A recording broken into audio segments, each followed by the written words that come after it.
Na ajira ya maelfu yageuka ni uhalifu. Uchunguzi wa profesa wafichua hatari zinazowakumba madereva na abiria, wizi, utekaji na mauaji. Baadhi ya madereva wabainika kuwa ni washirika wa makundi ya uhalifu. Ukurasa wa pili kuna taarifa kwa kina, na naomba ninukuu kile ambacho kimezungumzwa na profesa anaitwa Profesa Emmanuel Munish. Anasema kwamba wakati mwingine dereva anapeleka abiria katika eneo fulani na kukuta tayari kuna watu wanaomsubiri kwa ajili ya kumvamia. Katika baadhi ya matukio, pikipiki hutumika kama chombo cha kuwatorosha wahalifu baada ya kufanya uhalifu, na hii ni kutokana na uwezo wake wa kupita haraka katika barabara nyembamba au zenye msongamano wa watu wengi. Ukurasa wa pili pia kuna simulizi kwa kina zaidi, lakini kuna idadi hapa ya waliohojiwa katika uchunguzi huu wakizungumza kuhusiana na mambo haya, na hawa ni madereva bodaboda 288. Okay.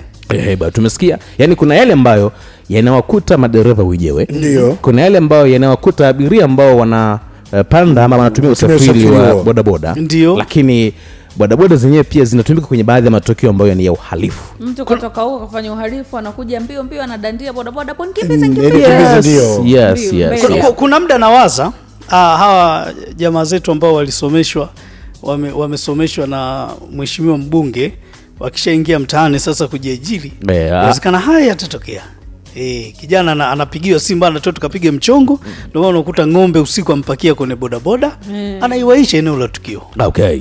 Kwa hiyo ni muhimu sana pia kuchukua tahadhari. Mara kadhaa nimehudhuria mikutano hii ya bodaboda. Moja kati ya mambo ambayo huwa wanakumbushwa ni kwamba, kwa mfano usiku bodaboda anapopata mteja, anaona kabisa anampeleka eneo ambalo labda ni mbali, anapaswa kutoa taarifa kwa wenzake, au akatae, amwambie bwana, wewe unafika labda Mahongole, saa hizi ni saa 6. Sasa ndugu yangu, hebu pumzika, sababu na ule ambao ungenipa kutoka Makambako mpaka Mahongole unaweza kupumzika hapa, unaweza kupumzika kwenye nyumba kulala wageni hapa, ili kukisha kwa kumekucha basi nitakupeleka. Lakini huwezi ukampangia mtu wakati ana michongo yake. Ni ushauri ambao wewe utautoa, akikataa unaachana naye. Unajua watu kwa nini wanakuwa wanaleta ugumu wa kusafirisha watu usiku kwa maana ya abiria? Ni kwa sababu tu ya vitendo hao ndugu zetu bodaboda wanavyofanyiwa. Sahihi.